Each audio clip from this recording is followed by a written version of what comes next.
Hello and welcome to Lunchtime Politics, reaching you live from our global headquarters here in the nation's commercial nerve center, Lagos, Nigeria. I'm Jeffrey Uzonga, bringing you up to speed with the big happenings in politics and in the polity. And as you can see, literally walking the phones to catch up with whatever is happening in the political space in Nigeria. But what we do at midday primarily is to track events that has played out the previous night and this morning into the day to tell you exactly what we've been tracking as far as the politics is concerned. We can tell you for a fact some things are happening in Abuja, the nation's capital, where members of the indigenous contractors of Nigeria are once again mobilizing for a protest at the Ministry of Finance in Abuja. The planned demonstration follows a series of similar protests held last year. The contractors say the action is aimed at drawing attention to the long-standing payment issues. They accuse the federal government of failing to settle debts for completed projects. According to the contractors, several projects executed and officially commissioned by the government remain unpaid. And from there, still in the nation's capital, we can also tell you that workers of the Federal Capital Territory Administration and the FCDA, that's the Federal Capital Development Authority, have commenced an industrial action today, shutting down government offices and activities across Abuja. The strike is expected to affect all FCTA secretariat, department agencies, area councils, and parastatals, especially and effectively grounding official activities within the Federal Capital Territory. So that's what's playing out as we speak right now, as far as the issue of governance in the FCT is concerned, with FCT and FCDA embarking on that strike, as well as the indigenous contractors insisting that their monies must be paid. This has been an issue we thought by now it should have been sorted out because the president at some point weighed in on that matter. But let's come back to Lagos, where a tanker has overturned on Tinkan Liverpool Bridge in Apapa area of Lagos. Unfortunately, people can be seen rushing to scoop the premium motor spirit pouring out of the vehicle. In a post on X, the Lagos State Traffic Authority, that's last month, said road leading to the area had earlier been sealed off, but has since reopened and normal vehicular movement has been restored after men of Lagos State Fire Service cleared the area. So you can see, I don't know what we have to say to our people to learn from what has happened before. I can't imagine that despite what we've recorded in the history of Nigeria, as far as people going to places like this to scoop fuel to make quick bucks, and they've ended up being killed, we still see in 2026, people are still behaving like this. This is unacceptable, it's condemnable, and it's dangerous. Just a little spark of any form, everybody you see in this frame will be barbecued. A little spark, that's all it takes. And everybody in this frame will literally be barbecued. I hope we learn from history.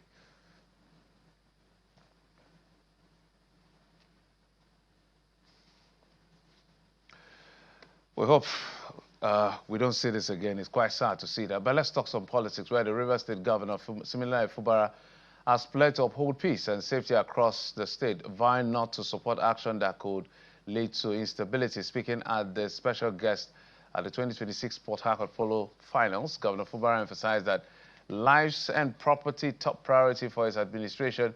He also reaffirmed his commitment to serving as governor and fulfilling the promises to the people of Rivers State. Let's take a listen to him. The governor of Rivers State, and will continue to do what we have promised the Rivers people that we will do. And I'm really happy that you had your tournament for 1 week and the president boldly telling the world that there was no incident. It shows that we are working and Rivers State is safe. That is the most important thing. And that is the basic responsibility of government. We must move on. We must carry out our responsibility as government, and we must continue to support everyone who means well for Rivers State. For all our guests, enjoy our state. Rivers State is safe. for me, the life and property of everybody living and doing business here is the most important thing to me. I will not, for any reason, support directly or indirectly any act that will endanger the life of anyone. I made this promise here. I've made it severally. I'm saying it again.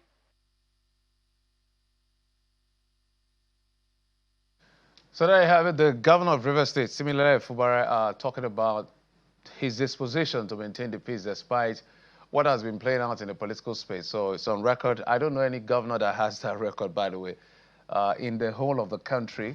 In fact, I can dare to say since 1960, I stand to be corrected. Looking at the history books, I don't think any governor has been facing impeachment 3 times in less than 2.5 years, or about 2.5 years of his administration. But that's the reality of the Rivers politics as we speak. So an impeachment notice has been served. There's an argument whether or not it's been served or it's not been served.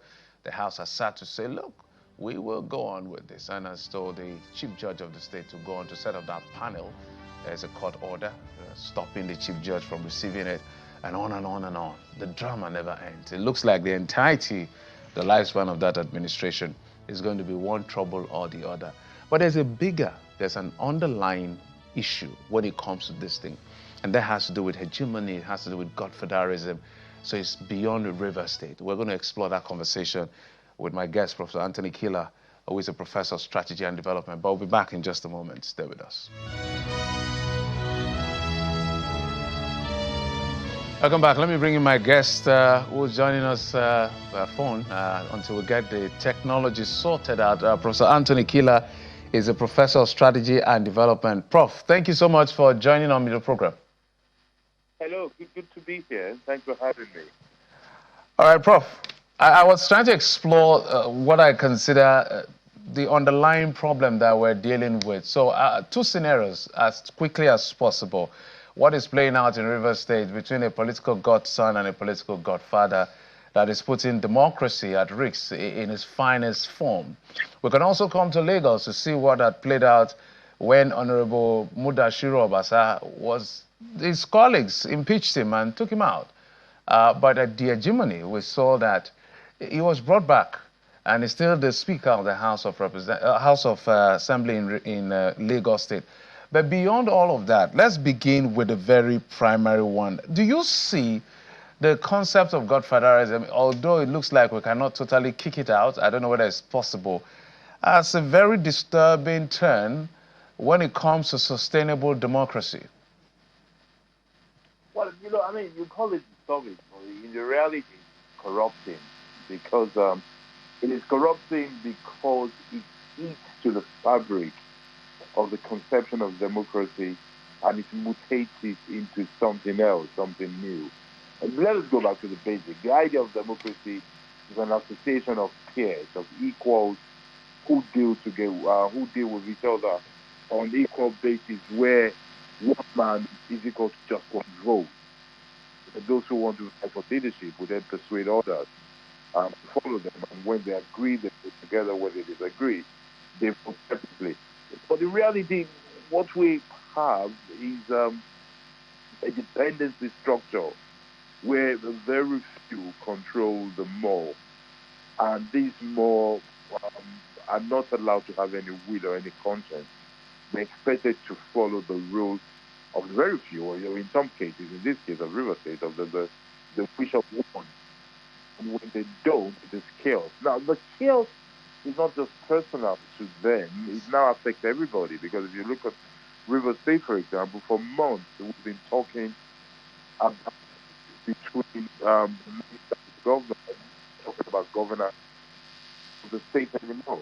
I feel sorry for the people of River State, though. I think they need to think it through. And by the way, this is a Nigerian problem, it's not a River's problem.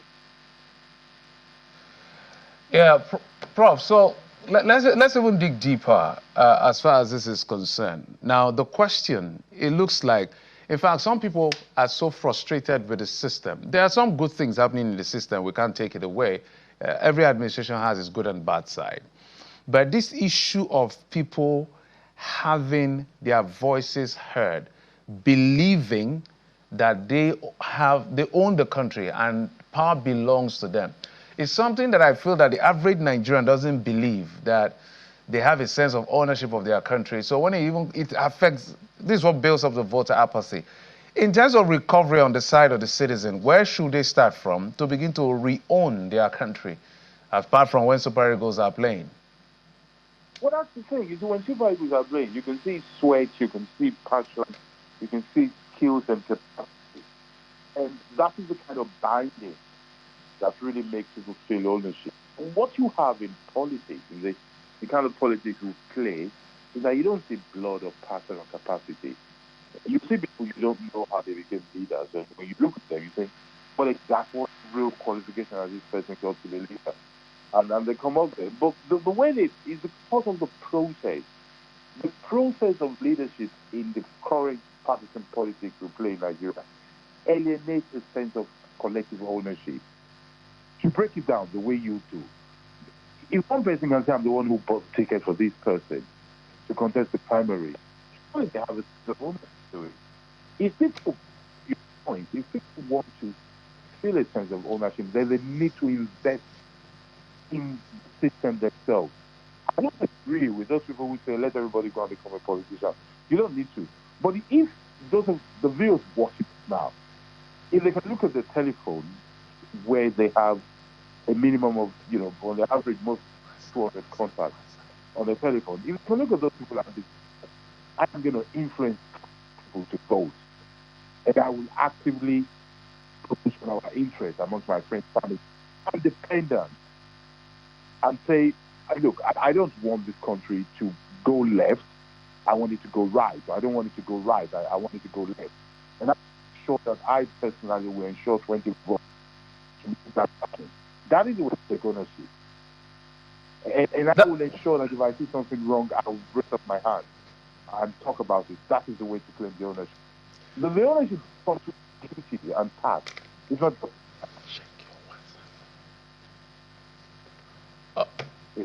Yes. All right, Prof. I couldn't pick some of your words because of the network. I hope the audience can pick some of the things you said. I wish you could see your face and all of that, but we'll just make do what we have. One of the things I want you to speak to, which is a big battle, is the issues around internal democracy, which is what we're seeing play out. For instance, now I understand that some political parties are selling their forms as high as 30 million for chairmanship position in local government election. So naturally, there's going to be an ROI, return on investment, because this is how many persons can afford 30 million in that sense. I know also sometimes politicians or political parties do these things to discriminate with price, but that is anti-democratic in itself.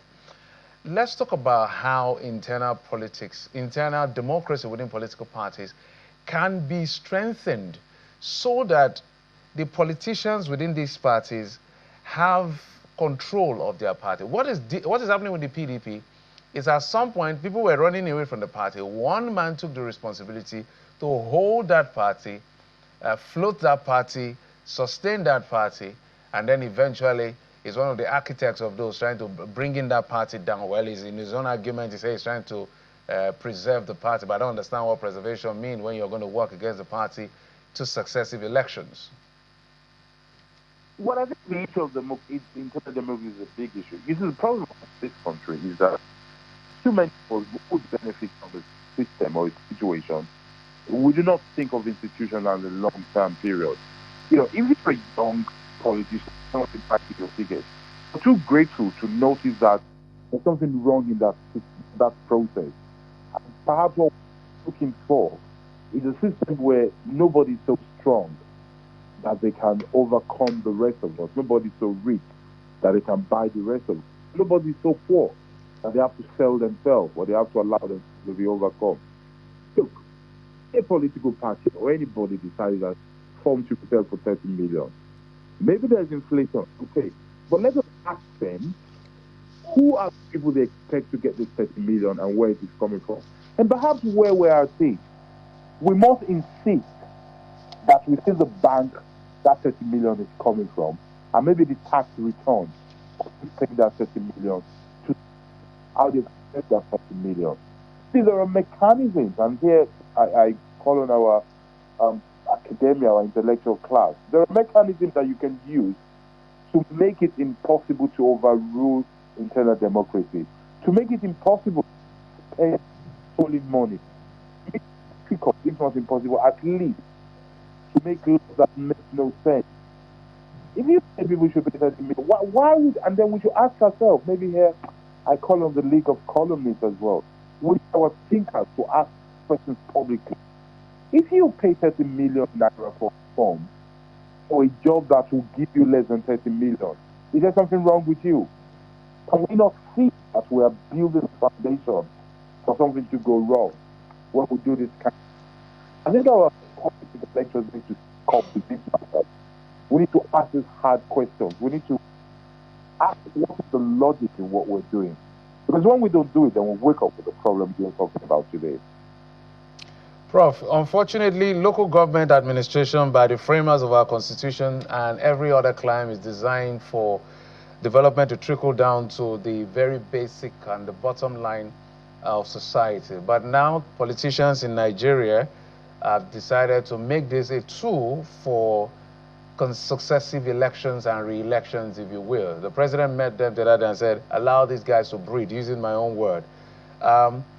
If we've lost the local government that this government is trying to restore, we can now say, okay, can we pay attention to the subnational legislature? And that is sometimes even worse. What is going on in Rivers State? No matter how anybody wants to put it, these are proxy fight. They are just conduits used for this fight, as far as this is concerned. How does restoration start from there? I gave the instance of Lagos State. When the House of Assembly said they gathered together, they said, we do not want Obasa anymore. They took him out. A few weeks after, he was brought back. You see, when you say these things, I'm sorry to break your heart, but there's something naive about the way in the country, and you are leading that charge now. Let us tell ourselves the hard truth. Across Nigeria, when you go to the state House of Assembly, of all the men and women at state assemblies, how many of them people to be reckoned with as men who stand for ideas and are independent people before they got there? And people go back to this internal democracy. The people who are in the state assembly, really, we're asking too much of them. Who were they? Most of them were aides, were family members, were in-laws or some kind of affiliate of the executive power. And and I want everybody, this is a national television, I want everybody to look at their state. Get a list of the members of the House of Assembly in your state. Do some Google. You don't even need to go to a library or get a private detective. Just do some search on their family, on the life, on the names of the people in your state of House Assembly. Then you realize how dependent, how affiliated they are to the powers that be. And then you understand why you cannot expect them to act on principle and conscience and demonstrate some kind of independence and follow it through. They're proxies. They're there rewarded. They're there to hold the space. They're there just to get a piece of the pie. These are the problems that we need to deal with. And I said this, without insulting everybody. I'm very neutral, very sort of practical, objective about this issue, because this is the research I have done. I have analyzed the state assembly members of 27 states in Nigeria, and what I saw was appalling for democracy and for institutions. Many of them are, they're just aides, family members, in-laws of the executive power, president and past, former office staff. Those are the people we expect to be defending and doing checks and balances in our state. I'm sorry, it doesn't work that way. Prof, sometimes they share, for some people, maybe people like Shore, who will say they're literally, for them, the only answer to Nigeria's problem is a revolution. That's why it calls its group Revolution Now and all of that. But we don't want any bloodbath, any form of that would destabilize the system. The reason why we have started mainstreaming these kinds of conversation and not just what I consider, whether it's an impeachment move or stopping somebody from being impeached in the House of Assembly and all of that, I see all of that as small screen. There are underlying elements that drive these things. And we are mainstreaming this because elections are just by the corner. People will go out there to cast their ballot. People will have a reason to go out there to cast it. If you were to advise Nigerians, for instance, as to the kind of Nigeria we have today, what kind of leaders we should elect into office today, in terms of principles or factors or things to look out for, what would they be? Honestly, I think it's competence. The issue of I'm so tired. By the way, let me say something about this revolution that you mentioned. I must say it because now I'm getting too old to be thinking I want to do a revolution. Maybe just some reform will help us getting the right people in, and that goes to your next line of question. What kind of people should we be looking at? We should be looking at competent people. We shouldn't trust them, whether they're in government and they're in opposition. We shouldn't just give them carte blanche and say we trust you. We should ask them hard questions. We should say to them, there are 10 issues that is affecting Nigeria at the moment. It is unemployment, it is weak institutions, it is lack of stable electricity in some parts of the country. We list those problems and we say, dear madam or mister, you want to be president, you want to be governor, you want to be senator, what exactly are you going to do about this issue? When are you going to be able to solve it? Or at what point? Or what will you do 12 months in government? What should we expect to see? And then they prove it to us. The rest is story because when we're thinking of their character, we're thinking of these things. I don't know. When I look around, honestly, there's no saying. We tried one before when we thought it was Mr. Anti-Corruption. We found out that the people under it are coming out to be more corrupt than the ones that were there before. So maybe we should just look for somebody who can actually do the job, and then focus on making it difficult for them to lie to us and to loot our funds.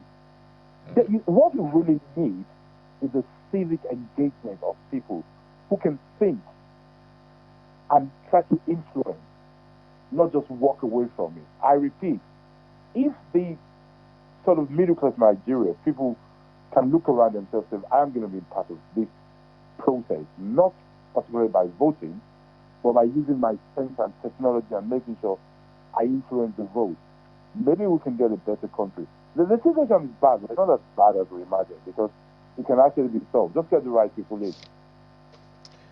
Prof. we must thank you so much and allow you to go about your day.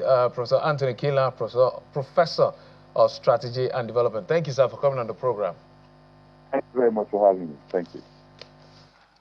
All right, from there, let's tell you that the Nigerian Air Force says over 40 terrorists have been killed in coordinated airstrikes carried out in Azer and Muzaram areas of Borno State, foiling attacks on civilian communities. Disclosing this in a statement, the NAF commander, Commodore Ehimen, said the precision strikes were conducted on the 15th and the 16th. Ejomade stated that the strikes were executed by NAF aircraft operating under the air component of Operation Hedinkai, following the credible intelligence on terrorist movements and imminent threats to communities.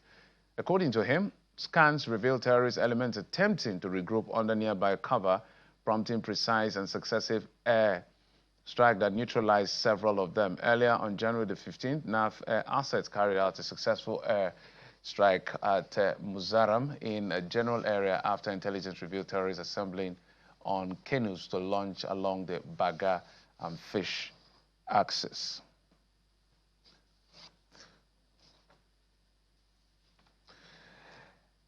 And then more on security stories or security-related stories, gunmen suspected to be kidnappers have abducted a chieftain of the All Progressives Congress in Ondo State, Prince Emorioloye Owolemi. Owolemi, who is also the Director General of the support group for President Bola Tinubu media team, has said to have been kidnapped along the Okonga Olodo junction in Igbokado, the headquarters of Ilaje local government area of Ondo State. Reports said the victim was forcefully taken from his office by a group of armed men who whisked him away into a vehicle.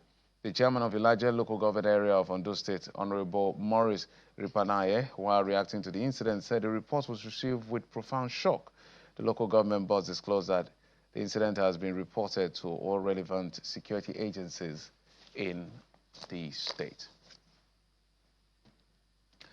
And that's it on the program. Thank you so much. It's just the beginning of the week. Make sure you have the best. And we will do our best to bring you up to speed at midday daily as to what's playing out, especially in politics and in general in the polity. I'm Jeffrey Ozama.